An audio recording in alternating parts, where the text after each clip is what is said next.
मैंने बिहार के बहुत से लोगों के साथ करीब से काम किया है, उनसे बहुत कुछ सीखा भी है। एक बात जो बिहार के लोगों में बहुत अच्छी होती है वो है उनकी स्पष्टता। कभी बिहार के लोग कंफ्यूजन में नहीं रहते, किसी भ्रम में नहीं रहते। मैं और एक बधाई भी देना चाहता हूं बिहार के लोगों को। ये बधाई इसलिए देना चाहता हूं क्योंकि चुनाव के इतने दिन पहले ही उन्होंने अपना स्पष्ट संदेश सुना दिया है। जितने सर्वे हो रहे हैं, जितनी रिपोर्ट आ रही है, सब में यही आ रहा है बिहार में फिर एक बार एनडीए सरकार बनने जा रही है।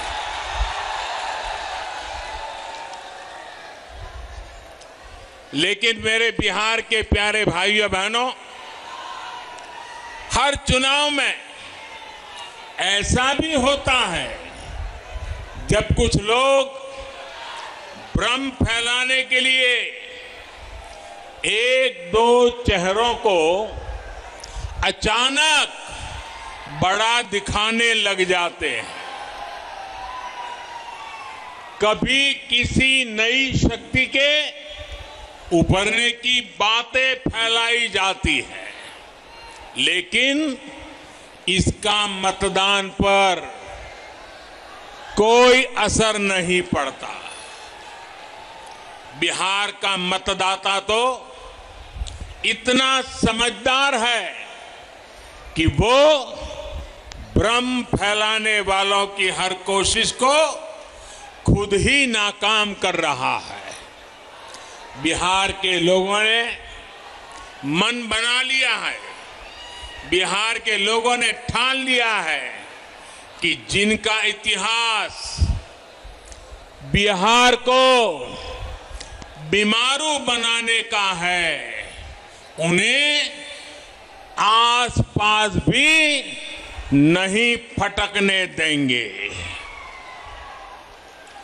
भाई बहनी लोगन, भारत के दिल बाटे बिहार, भारत के सम्मान बा बिहार, भारत के स्वाभिमान बा बिहार, भारत के संस्कार बा बिहार, आजादी के जय घोष बा बिहार, संपूर्ण क्रांति के शंखनाद बा बिहार, आत्मनिर्भर भारत के परचम बा बिहार।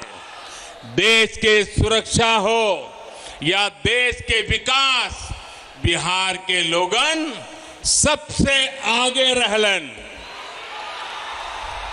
बिहार के सपूत गलवान घाटी में तिरंगा के खातिर शहीद हो गए, लेकिन भारत माता के माथा ना झुके दले। पुलवामा हमले में भी बिहार के जवान शहीद भइले। हम उनके चरण में शीश झुकावतानी, श्रद्धांजलि देवतानी। बिहार अब विकास की ओर तेजी से बढ़त बात है। अब बिहार के कोई बीमारू बेबस राज्य नहीं कह सकत। लालटेन के जमाना गईल।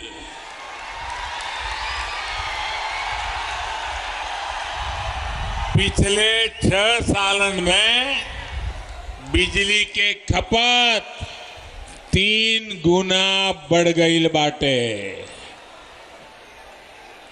भाइयों और बहनों, अंधेरे से उजाले की ओर बढ़ना इसी को कहते हैं।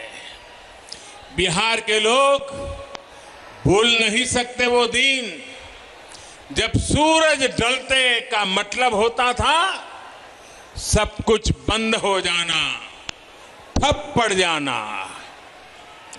आज बिजली है, सड़कें हैं, लाइटें हैं और सबसे बड़ी बात वो माहौल है जिसमें राज्य का सामान्य नागरिक बिना डरे रह सकता है, बिना डरे जी सकता है। वो दिन जब सरकार चलाने वालों की निगरानी में दिन दहाड़े डकैती होती थी, हत्याएं होती थी, रंगदारी वसूली जाती थी, वो दिन जब घर की बेटियां घर से निकलती थी तो जब तक वापस ना आ जाए माता पिता की सांस अटकी रहती थी। जिन लोगों ने एक एक सरकारी नौकरी को, जिन लोगों ने एक एक सरकारी नौकरी को हमेशा लाखों करोड़ों रुपए कमाने का जरिया माना, जिन लोगों ने सरकारी नियुक्तियों के लिए बिहार के नौजवानों से लाखों की रिश्वत खाई, वो फिर बढ़ते हुए बिहार को ललचाई नजरों से देख रहे हैं। आज बिहार में पीढ़ी भले बदल गई हो, लेकिन बिहार के नौजवानों को ये याद रखना है कि बिहार को इतनी मुश्किलों में डालने वाले कौन थे। साथियों, 2014 में केंद्र में सरकार बनने के बाद जितने समय बिहार को डबल इंजन की ताकत मिली, राज्य के विकास के लिए और ज्यादा तेजी से काम हुआ।